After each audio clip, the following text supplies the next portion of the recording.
एक बार नारद भोलेनाथ शिव के दर्शन करने कैलाश गए।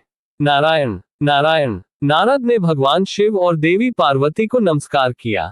कैसे हो नारद? भगवान शिव ने पूछा। नारद ने कहा, मैं ठीक हूँ भगवान। तब देवी पार्वती ने उनसे पूछा, आज आप बहुत खुश दिख रहे हैं। क्या ये खुशी किसी विशेष कारण से है?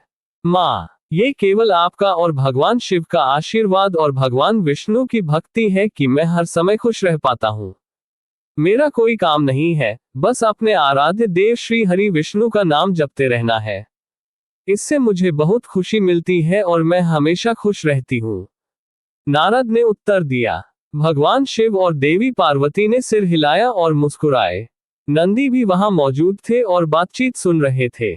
उन्होंने भगवान शिव और देवी पार्वती से कहा, प्रभु नारद वास्तव में भगवान विष्णु के सबसे बड़े भक्त हैं, क्योंकि वे उनका नाम जपते रहते हैं।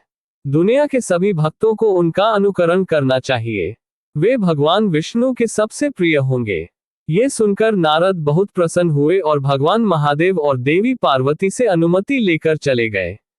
नारद ब्रह्मांड में इधर उधर घूम रहे थे और नारायण नारायण का जाप कर रहे थे।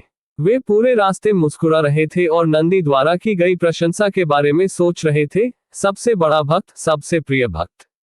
नारद को खुद पर बहुत गर्व महसूस हुआ। वह खुद को रोक नहीं पाए और भगवान विष्णु के निवास पर जाने का फैसला किया। नारद भगवान के निवास वैकुंठ गए। उन्होंने ब्रह्मांड के स्वामी और देवी लक्ष्मी को अपना अभिवादन दिया। भगवान विष्णु ने नारद का स्वागत किया और उनके आने का उद्देश्य पूछा। नारद ने कहा, नारायण नारायण। प्रणाम प्रभु, यदि आप अनुमति दे तो मैं आपसे एक प्रश्न पूछ सकता हूँ। भगवान विष्णु ने कहा कि वे उनके भक्त हैं और वे उनसे कुछ भी पूछ सकते हैं।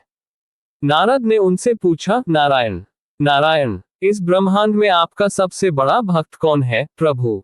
भगवान विष्णु ने कहा, मैं अपने भक्तों में कोई भेदभाव नहीं करता। मेरे लिए सभी बराबर और एक समान है। नारद को इसकी उम्मीद नहीं थी क्योंकि वे खुद को उनका सबसे बड़ा भक्त मानते थे। कोई तो होगा जिसे आप अपना सबसे बड़ा भक्त मानते हो। कृपया मुझे बताएं प्रभु, नारद ने भौहें सिकुड़ी। उसकी इस बात को सुनकर भगवान विष्णु ने कहा, हालांकि मैं अपने किसी भी भक्त के साथ कोई भेदभाव नहीं करता, लेकिन चूंकि आप मुझसे अपने सबसे बड़े या सबसे प्यारे भक्त के बारे में बताने पर जोर दे रहे हैं, इसलिए मैं पृथ्वी से अपने एक भक्त का नाम लेना चाहूंगा। और नारद को पृथ्वी पर उसका नाम दिखाया। वह एक किसान था जो दिन में 3 बार भगवान का नाम जपता था। वह आपका सबसे बड़ा भक्त कैसे हो सकता है? वह आपको सबसे प्रिय क्यों है?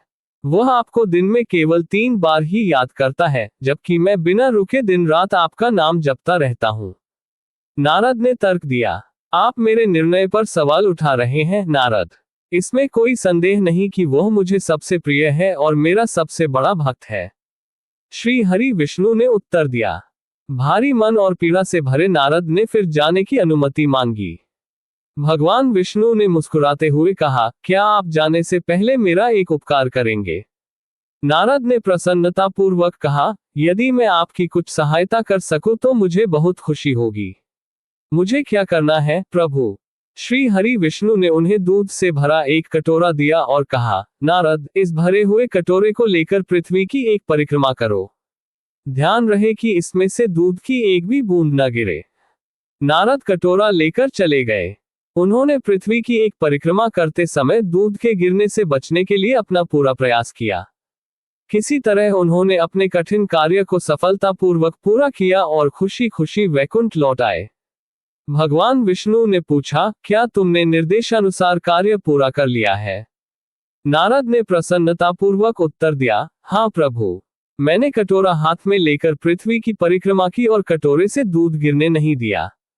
आपको जो कार्य सौंपा गया था उसे करते समय आपने कितनी बार मेरा स्मरण किया?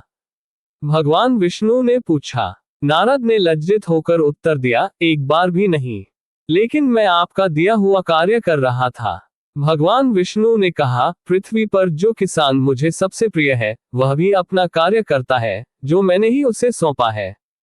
वह न केवल कड़ी मेहनत करता है और ईमानदारी और सदाचार से अपना कार्य पूरा करता है, बल्कि समय मिलने पर मेरा नाम भी जपता है। मेरा नाम जपना महत्वपूर्ण नहीं है, लेकिन कार्य पूरा करना महत्वपूर्ण है। आप मुझे याद करने के लिए एक क्षण भी नहीं निकाल सके, लेकिन वह अपना कार्य पूरा करते समय मुझे 3 बार याद करता है। वह निश्चित रूप से मुझे सबसे प्रिय है ना?